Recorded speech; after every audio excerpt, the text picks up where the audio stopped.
Hi there, Shore. Welcome back to another one of these videos where I talk about kind of some workflows that I've been working with. In the last video, we left off with some hit compounds from the cannabinoid type 2 receptor. I took those same ligands and docked them to the cannabinoid type 1 receptor to see what hits would come up. And this also just makes it, once you have a bunch of screening parameters already set up, it's quite easy to run them through just another receptor subtype. So let me just talk you through the workflow really quick. So what I did was I did a high throughput virtual screen.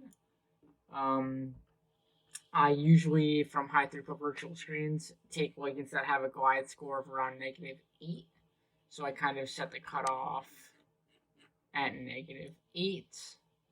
And then I threw away all the other compounds, and then I used glide XB with expanded sampling to see what sort of hits came up for the cannabinoid type 1 receptor. And so let's take a look at some of these compounds. More likely than not, I'm hesitant to say this, but more likely than not, some of these compounds will actually dock to the cannabinoid type 1 receptor and mimic the effects of a lot of these spice compounds that are available and were available back in 2009. Since then, a lot of them have gone under FDA regulation and have become banned. But, I'm not endorsing anybody to go out there and try to buy or synthesize any of these compounds, but I just kind of want to show this from a virtual drug screen, how you can develop ligands for receptors using high throughput virtual screening and design refinement strategies. So the co-crystallized ligands is right down here for the crystal structure 6N4B. It has a glide score of -10.779. So what I will do is just take all the ligands with a more negative score, tighter binders, and I'm just going to highlight them and color them.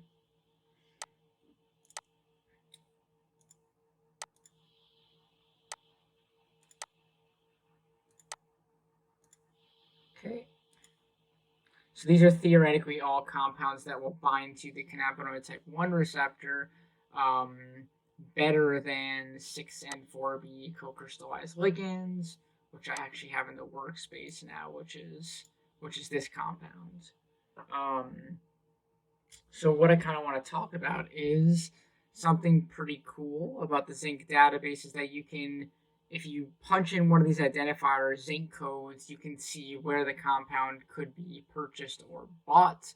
Not anybody. I will, however, say I'm not encouraging anybody to try buying any of these compounds, as I don't know the effects of them, and doing so be very risky for your own health and safety. And likely, if you tried to buy from one of these vendors, they would ask for a DEA number. So a lot of you probably don't have that.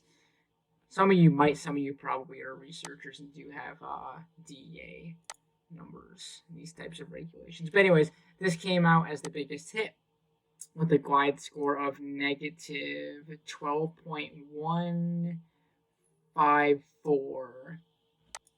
So this compound and this compound. I haven't made a Discord server yet. I'm not really great with that, but I'm totally comfortable. If anybody wants these structures, there's about how many are there? Let's take a look. From this virtual screen, we ended up with 51 structures from 3 million that do show higher glide score. Using glide XB to 6N4B crystal structure, and thus better affinity than the co-crystallized ligands, better shape fit. I don't want to say the word affinity because it's really not affinity, as we've talked about. It's a measure of how well the shapes fit into one another. So let's see. A lot of these are pretty good. 12. Let's take a look. So we have this structure. See if there's anything interesting about it. Just a pi interaction with, I want residues. With phenylalanine 177, hydrogen bond with histidine that looks like 178, and of course the serine 383 hydrogen bonds that comes up in both CB1 and CB2. This hydrogen bond with this serine residue, it won't be both 383 and CB2. It's a different residue, but it's a conserved residue that shows a hydrogen bond in both crystal structures for some consistency. Let's just take a look at a few of these. This is an interesting compound. Lots of heterocyclic nitrogen atoms. Yeah, so it's got the same hydrogen bond with serine 383, the histidine hydrogen bond. It's got looks like a dual aromatic stack with tryptophan 279. Just kind of want to see if there's any that look interesting. That's got a dual hydrogen bond. That's kind of cool. That's got a dual hydrogen bond with serine 383. Also the histidine hydrogen bonds and aromatic stack with looks like phenylalanine 200 and also one with phenylalanine 268. A lot of these tight binders, they seem to adopt this hydrogen bond with histidine 178 and of course serine 383, and also seem to have some sort of aromatic stack with a phenylalanine or a tryptophan, it seems like, which is quite common.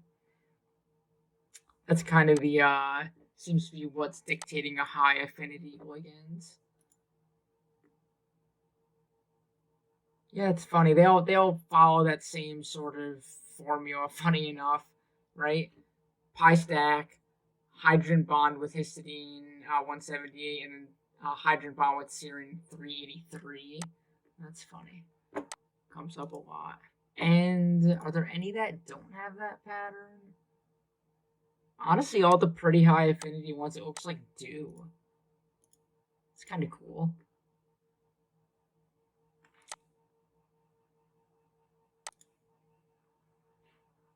Just want to see a few more before we stop. Before I show you where these can be purchased with a DEA or a research license. You're not going to be able to purchase these if you're just an average, if you're just a normal consumer on the Internet of Things. Let's see. That one's kind of cool. It's got that. One's face-to-face pi stack and one's a T-shaped pi stack. That's kind of cool. But anyway, that's kind of what I want to show you on Zinc Database. So if we go to... So all I'm going to do is, I believe it's shopping list. So I'm going to basically copy paste one of those Zinc ID codes. One line, one identifier per line. Let's take the highest affinity one. I use the word affinity, probably kind of incorrect. I shouldn't be using the word affinity. Highest glide score, the most negative glide score. This is the one with the most negative glides for the Zinc ID. I just copy and pasted that from the title in Maestro. If I hit search many, okay, I think we just have to click purchasability in stock. And then these are all of the, funny enough, enamine company. They do some really cool chemistry. But anyways, basically for sale means in stock means you can buy it right now. So enamine has it in stock. This enamine express leads has it on demand, which means you can, they will synthesize it for you if you request it.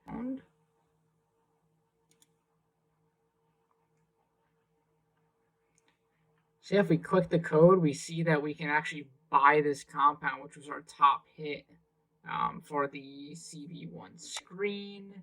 Add to cart. I mean, I'm not actually trying to buy this right now, and then we can type in however much we want.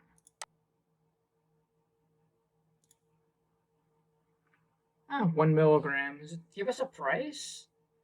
Oh, okay.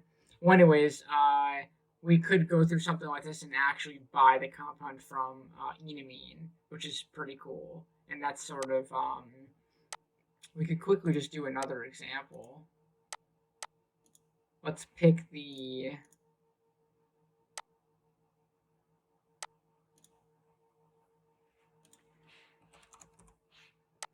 let's pick this one. This is like the 5th compound down.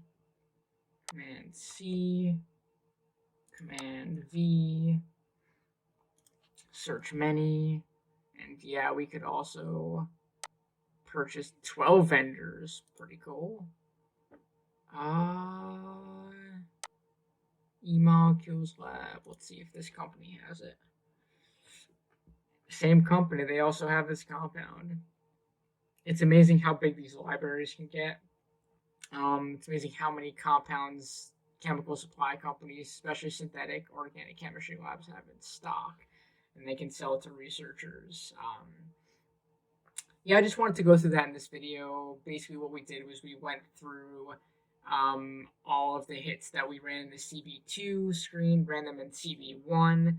We saw that we found 40 compounds that were higher affinity ligands than the co-crystallized ligand for the crystal structure in CB1, 6, and 4b.